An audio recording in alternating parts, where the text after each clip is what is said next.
you are? Burger. Hi, welcome to Danny Shura Vlogs. So, new day, new excitement. तर आज आम्ही अशा ठिकाणी जातोय. आम्हाला असं काहीतरी नवीन कुकिंग चॅलेंज शिकायला भेटणार आहे. आणि जसं की मला आणि ज्ञानेशला कुकिंगची फार आवड आहे. काहीतरी नवीन नवीन बनवायला आणि बनवून खायला खूप आवडतं. तर आज आम्ही अशा ठिकाणी जातोय जिथे आम्हाला नवीन एक रेसिपी शिकण्याचा आणि बनवून खाण्याचा चान्स मिळतोय. एक कॅफे आहे, मराठी मुलगा आहे आपला, खूप छान मेहनत करतो आहे. त्याच्या मेहनतीने त्याचा खूप चांगलं नाव झालं त्याच्या कॅफेचं. आम्ही कुठं जातो आहे तुम्हाला समजेलच, आम्ही ॲड्रेस वगैरे सगळं सांगतो. तर ॲक्च्युली त्यांनी एक रिसेंटली आहे ना 2 दिवसाखाली एक लकी गिव्ह अवे ठेवलं होतं की कोणीतरी असं मित्रांचा फ्रेंड किंवा मित्रांचा 2 ग्रुप किंवा एक कपल, त्यांना आम्ही सिलेक्ट करणार आणि तिथं बोलून तो कसं बनवायचं, कसं बिझनेस करायचा, सगळ्याबद्दल माहिती देणार आहे. आणि त्यांनी लकी ड्रॉ केलं होतं. बरं मी रजिस्टर केलं त्यामध्ये. जेवढ्यांची नावं होती त्यातलं आमच्या दोघांचं सिलेक्ट झालं. लकीली आम्ही ऑलवेजच लकी असतो, पण लकीली आमचं सिलेक्ट झालं आणि आम्ही आता तिथं जातो आहे.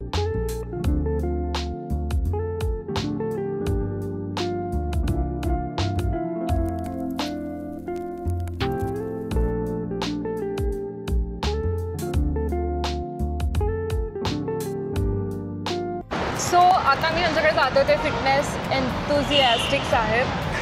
सो त्यांच्यासाठी आम्ही एक छोटंसं गिफ्ट घेतलं आहे. सो बघूया त्यांना आवडतं आहे का. Let's come.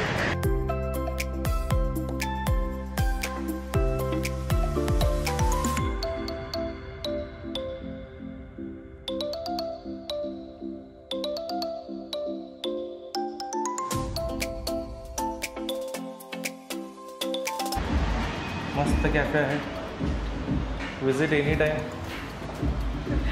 हॅलो, ओळखलं का? हे छोटंसं गिफ्ट तुमच्यासाठी. अरे मग चला सुरुवात. कॅफे खरंच भारी वर्ग, खूप भारी, मस्त. पहिल्यांदाच ग्लोव्स कुठलाही बिझनेसमध्ये पहिले. मी पण डाएट. अरे हे उलट आहे का? सॉरी. अरे काय, दुसरा देऊ का तुम्हाला? नाही हे बरोबर आहे. फर्स्ट टाइम हे बरोबर आहे. ग्लोव्स घालायचं पण फर्स्ट टाइम. पहिल्या The next day. आपण 100 ग्राम्स प्लस मध्ये चिकन यूज करतो. ओके, एका बर्गरमध्ये. हा, एका बरोबर. अरे वा, 100 ग्राम. बघा 25 ग्रॅम प्रोटीन तर इथंच झालंय. दोन्ही हा, दोन्ही. आता हे जे लिक्विडमध्ये, सॉरी याच्यात ओके. हा फ्लार आहे, सीझन्ड फ्लार आहे. टाकू त्याच्यात. ठेवायचं हा, असा त्याच्यात. हा सीझन फ्लार आहे. याच्यात मध्ये ना स्पाइसेस वगैरे असतात मिक्स. ओके ठीक आहे. या प्रोसेसला ब्रेडिंग बोलतात. ओके. आता हे याच्यामध्ये डिप केला आपण वॉटरमध्ये. Okay. सिंपल वॉटर आहे. ठीक आहे. परत टाकल्याचे स्पिलर तयार होईल त्याच्यावरती. Okay okay. परत याच्यात टाका. आता इकडे सगळं फ्लार मध्ये घ्या आणि परत नीट मसाज करा त्याला. एकदम दावा असं त्याला. ओके. ओपन करा. मधला जो पार्ट आहे ना तिथं पण लागलं पाहिजे. आपलं याचं टेम्परेचर सेट असतं. टेम्परेचर किती आहे त्याचं? आता एकदम 300 वरती टेम्परेचर त्याचं. तर ते 7 मिनिट 7 to 8 मध्ये आपली पॅटी एकदम हे होऊन जाते, फ्राय होऊन जाते. एवढी लोक? या नाईफने आपण हे कट करू शकतो बरोबर, पण ब्रेडसाठी हा वेगळा नाईफ असतो. याला ब्रेड नाईफ बोलतात. याला असे हे असतात बघा, Threads. थ्रेड्स. ओके. तर पण असा धरायचा आणि सेंटर मधून एकदम मध्ये येतो. फुल कट करायचं. हा, फुल कट. इथून करू. हा, करा ते. परफेक्ट. तुम्ही दोघं गरज नाही तुम्हाला जास्त असं शिकवायची. एकदम परफेक्ट. फर्स्ट ट्राय मध्ये तुम्ही साईडने बटर लावा. आतमधून लावू इथे. हा, आतमधनं पण लावा आणि तिकडच्या साईडने पण लावलं तरी चालेल. ओके. स्प्रेड नाही केलं तरी चालेल. ते हीटने बरोबर हे मला टेस्टला कसं स्पायसी हवंय का कसं ती स्पायसी तो युजुअल. कालच्या स्टेटसला जो होता ठेचावाला, तो मला ट्राय करायचा. ठेचाचा का? ठेचा बर्गर माहिती आहे का? वेस्टर्न आणि इंडियन कल्चर एकदम मिक्स. हा, उलट करा जरा. ह्याला आधी प्रेस करू. हे असं एक युनिक बघा काय आहे माहिती आहे का, लोक आहे ना बर्गर खाऊन खाऊन आहे ना बोर झालेत नाही का. म्हणजे तोच सॉस सगळीकडे, तोच सॉस आहे. मग एक इंडियन टच म्हणजे आपल्या इंडियन लोकांचे जे महाराष्ट्रीयन लोक आहेत ना, हा तेवढा बस झाला. तर त्यांचे म्हणजे टेस्ट बर्ड्सला एक काहीतरी युनिकनेस, आपला जो पॅलेट आहे ना टेस्टचा त्यासाठी मग मी हा बर्गर एक इंट्रोड्यूस केला. काळा मसाला आहे, हा आहे स्पायसी एकदम नाही का असं. आता तुमचा जो इम्प्रेन आहे ना तुम्ही त्याला हे करा त्याच्यावर. हा आपण बनवतो सॉस. ओके मॅम, तिथं लेट्यूस आहे, कुकुंबर्स आहेत आणि टोमॅटोज आहेत. हे बघा, kitchen is all about multitasking. Okay, so your chicken is going to burn there. सगळं स्मेल हे सगळे सेन्सेस खूप इम्पॉर्टंट आहे किचनमध्ये काम करताना. म्हणजे मी स्मेलवरून सांगू शकतो तिकडे पिझ्झा जाणार आहे, लवकर पिझ्झा बघा. तो ऑनियन आहे ना, हा कॅरेमेलाइज्ड ऑनियन आहे. ओके, ठीक आहे. त्याला प्रिपेअर करायला आहे ना 1 तास लागतो. त्याच्यात मग ती टेस्ट डेव्हलप होती ना. आपण त्याच्यात एक ब्लास्मिक व्हिनेगर आहे ते ऍड करतो त्याच्यामध्ये. तर तुम्हाला जर हे पाहिजे नसेल तर तुम्ही हा ऑनियन ऍड करू शकता. तो वाला मसाला द्या मधला, हा तो मसाला स्प्रिंकल करा. दोन्ही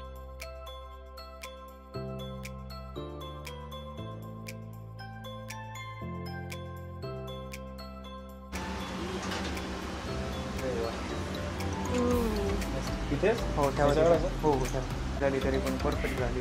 दिसत आलं आपल्याला. हे कसं ज्युसी होतो बर्गर त्याने असं आहे. बरोबर. हां, तिकडं पण टाका मॅम त्याच्यावरती. मी टाकतो. आम्ही 2 चीज स्लाइस घे त्यावर थोडं.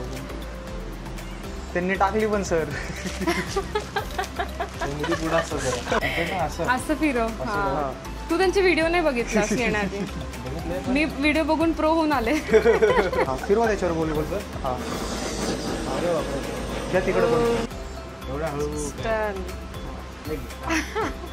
जरा पण थोडा सॉस साईडला. सॉरी नाही, ते ड्रिप झालंच पाहिजे सॉस, त्याच्याशिवाय बर्गरची हे नाही. दुसऱ्या ब्रँडचं नाव घेतलं चालेल ना? चालेल ना काहीच. मी मजाक सांगत नाही, लाईफमध्ये एकदाच खाल्लंय KFC. हां, ते पण आय थिंक 738 रुपये काहीतरी बिल. खाल्लो ना. भजी, दुसरी अजून काही चिकन भजी. चिकन आपण लोकांना देतोय ना. माझं काय मेन मोटिव्ह असतो की सॅटिस्फाय झाले पाहिजे लोक. तिची एक स्माईल करतात ना लोक खाल्ल्यानंतर, वास तीच आपलं नाही का. म्हणजे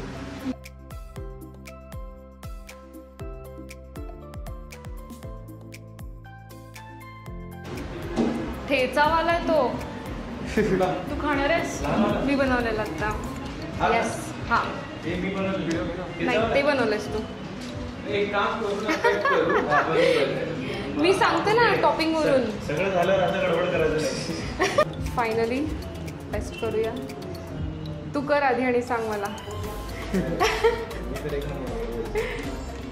कुठं एवढा मोठा बरोबर आहे.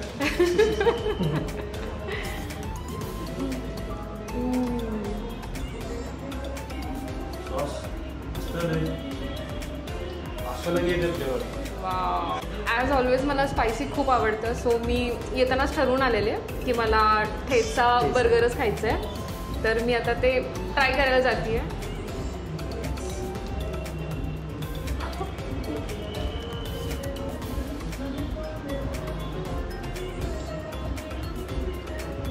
चुवी नाही गेली. अमेझिंग. लई म्हणण्यापेक्षा काहीच नाही. सुपर. ज्यूस असलं जर आतमध्ये. चिकन एकदम फ्रेश असतं. चिकन टेंडर केलं ना आपण. Tender, exactly. हे वर्ड येत नव्हतं. असं चावल्यासारखं नाही आहे. 1-2दा चावला तयार गिळायला. कसं आहे ना, प्रत्येक साईडची एक वेगळी टेस्ट आहे. जसं तुम्ही मध्ये जाता ना, मध्ये गेल्यावर वेगळं फ्लेवर. कांद्याचा वेगळा फ्लेवर आला आता मागचं. ज्या लोकांना स्पायसी आणि हिरव्या मिरचीच्या ठेचाची चव हवी असते जेवणामध्ये, त्या लोकांना मी मस्ट रिकमेंड करेल. घरी असं जेवल्यासारखं वाटतंय का नाही? असं वाटतं बर्गर नाहीच वाटत आहे. खूप भारी आहे. फर्स्ट टाइम असं आहे की मी बर्गर आवडीने खाते. तर बर्गर ह्याचा फेवरेट आहे. मी कधी ट्राय नाही करत, पण मला खूप आवडलं. आणि ह्याच्यामध्ये तेल राहिलं नाही जास्त. मला वाटलं होतं की असं आता तेलात गेलं होतं. निघालं पूर्ण तेल बऱ्यापैकी. आणि तेल पण आपण चांगल्या क्वालिटीचंच यूज करतो, असं काही पण नाही. आणि दर दिवसाला इंजिन ऑइल नाही. आपण सोयाबीन तेल वापरतो. आता हे बरेच ब्रँडवाले काय करतात, ते स्वस्तवालं जास्त ना आपलं पाम ऑइल ते यूज करतात. पण आपलं सोयाबीन तर सोयाबीन. ती बुलेट. राईडला जाऊ ना. मला तर खूप क्रेझी ड्राईव्हसाठी. मोठं ब्लॉगर आहे ऍक्च्युली. हा का? मला लक्षात राहिलं नाही बसावं लागेल. आधी फोन दे रे माझा. टेस्ट एवढं भारी आहे तर थांबून वाटत आहे खाता खाता. अमेझिंग. बापरे. बापरे सिरियसली. हा आणि without any steroid only diet हा नॅचरल. नॅचरल. तुझे लोक मध्ये अनहेल्दी मॉडिफिकेशन आलं पाहिजे. पॉवर आहे पण कंटेंट मध्ये लय. इतक्या लोकांपर्यंत पोहोचलो नाही मी तुम्हाला फॉलो का केलं ते एक व्हिडिओ व्हायरल झाला 100 बरोबर 100 हा मी पण तोच बघितला होता व्हिडिओ. 100 प्रिपरेशन 100 तेच आहे की अजून एक व्हिडिओ यांनी काय म्हणले होते आता आपण ते कुणाचे मी कियोस्क कॉफीचं विचारलं फ्रँचायझी ते 15 लाख रुपये 15 लाख ते कुठल्या पिझ्झा खाली अरे पिझ्झा टॉन्स हा त्यांनी पण 6 लाख काहीतरी बनले एवढेच 12 लाख काहीतरी बनले. त्यांनी काय म्हणजे कोणाला जर फ्रँचायझी घेत बसू नका माझ्याकडे या शिका सगळं स्वतः ओपन करा. कुणाला फ्रँचायझीचं त्या नावाखाली एवढे पैसे द्यायची गरज नाही. रॉयल आणि शेफला 20,000 रुपये द्यावं लागतात आणि शेफ कोण सगळे वाईटे बाहेरचे येणार बरोबर. ते येणार आपल्याकडे कधी निघून जाणार आणि त्यांचे इतके नखरे सांभाळावं लागतात ना. बायकोपेक्षा जास्त नखरे असतात त्यांचे. स्वतःच्या जीवावर एवढं करणं चेष्टा. मेन म्हणजे घरच्यांचा सपोर्ट पाहिजे. माझे आई वडील मला बोलतात तुला जे करायचं ते कर आम्हाला काही विचारू पण नको तू करून टाकताय. मोठो ब्लॉगला सुद्धा आत्ता सपोर्ट करायला गरज आहे. आता मी बाईक घ्यायचा विचार करतोय घरच्यांना ते बाईक काय तुझं आवडतंय ना तुझं तू बघून घे. हे 10 वर्षाला सोबत आहे आत्ता म्हणलीस 10 वर्षात पहिल्यातनं असं शब्दात ना आलं हा बाकी विचार बंद नाही करायचं. मी आता मी इथं इतकं म्हणजे हे चालतो ना इथं म्हणजे नाही का असं की चलन नाही चलन आणि मेन म्हणजे ना मी अफर्मेशन्स असतात ना मी असंच दिलं म्हणजे मी असंच बसलेलो राहायचो इथं नाही का. मी मार्केटिंगमध्ये पैसे इन्व्हेस्ट करणार होतो. मी एक बुकमध्ये लिहिलेलं आहे माझ्याकडे अजून I am selling 50 burgers per day I am selling 50 burgers असं मी 10-15 वेळा हा आय मॅनिफेस्टेड म्हणजे मी असंच लिहिलं माझ्या डोक्यात नव्हतं असं काही. असं एक मित्र बोलला हा माझा मित्र असंच बोलला मला बरोबर. खोटं सांगत नाही मागच्या 2 आठवड्या 3 आठवड्याखाली मी विचार करत होतो माझ्या जिंकणे अजून यायचं नाही विवेक म्हणून तसं माझं बोलताना मी म्हणलो होतं त्यांना की बाबा कॅफे कसं चालतंय ना एकदा एक्सपिरियन्स झाला पाहिजे असंच बोललो आईसवर खोटं नाही. आणि 3 आठवडे झाले ते माझा नंबर लागला. आणि मागचे 6 महिने झाले आमचं रोज ह्याच टॉपिकवरती बोलणं असतं की आम्हाला डाएटचा कॅफे चालू करायचं काही उद्या चालू करायचं आज न उद्या. पण असं झालं की दोघं पण जॉबसाठी एवढे कमी तुम्हाला काही पण मदत लागली तुमचा एक फक्त व्हिडिओ घेतोय एक रिव्ह्यू तुमचा देताना तुम्हाला कसं वाटलं काय घेऊया फोटो पण घेऊया. मी बर्गरच्या ह्याच्या नादामध्ये बर्गरसोबत फोटो घ्यायचं विसरले. सो एक्सपिरियन्स इतकं छान होता की असं वाटत होतं की आम्ही आमच्या ड्रीम कॅफेमध्ये बनवतोय आणि करतोय. I was literally so so so happy and so much excited की खूप एक वेगळा एक्सपिरियन्स होता. आणि लिटरली थँक्स टू बर्गरली की त्यांनी आम्हाला एक रिअल एक्सपिरियन्स करायला चान्स दिला. आणि मागच्या 6-8 महिन्यापासून आम्ही प्रयत्न करतो किंवा आमचं रोज बोलणं चालू असतं माझं आणि डॅनीचं की आपल्याला कॅफे करायचं आहे चालू करायचं आहे. स्पेशली डॅनीचं खूप स्वप्न आहे त्याला खूप आवडतं कुकिंग वगैरे. तर आज ते एक्सपिरियन्स करून म्हणजे मी सांगू नाही शकत इतकं छान वाटतं आहे. Thank you so much. हां आलो घरी खूप भयानक ऊन आहे बाहेर बेकार. सो मित्रांनो बर्गर खरंच खूप भारी होता. जे व्हिडिओमध्ये त्याच्या पाहिलेलं ना इंस्टाग्रामच्या इट इज टोटली वर्थ खूप भारी होता. आणि थँक्यू सो मच बर्गरले आणि शुभम भाऊ आम्हाला गिव्हअवेमध्ये सिलेक्ट केल्याबद्दल थँक्यू सो मच. पण बर्गर खरंच खूप छान होता. जे तुम्ही करताय खूप भारी करताय. एक मराठी माणूस बिझनेसमध्ये किंवा व्यवसायामध्ये पुढं जातो आहे स्वतःच्या मेहनतीने आणि लोकंसुद्धा एवढं प्रेम करतात हे बघून खूप भारी वाटतं आहे. थँक्यू सो मच आम्हाला इन्व्हाइट केल्याबद्दल. तुमच्या पुढच्या वाटचालीला सुद्धा खूप खूप शुभेच्छा. आणि जर तुम्ही ब्लॉग हा तुम्हाला आवडला असेल तर तुम्ही लाईक कमेंट करू शकता सबस्क्राईब करू शकता.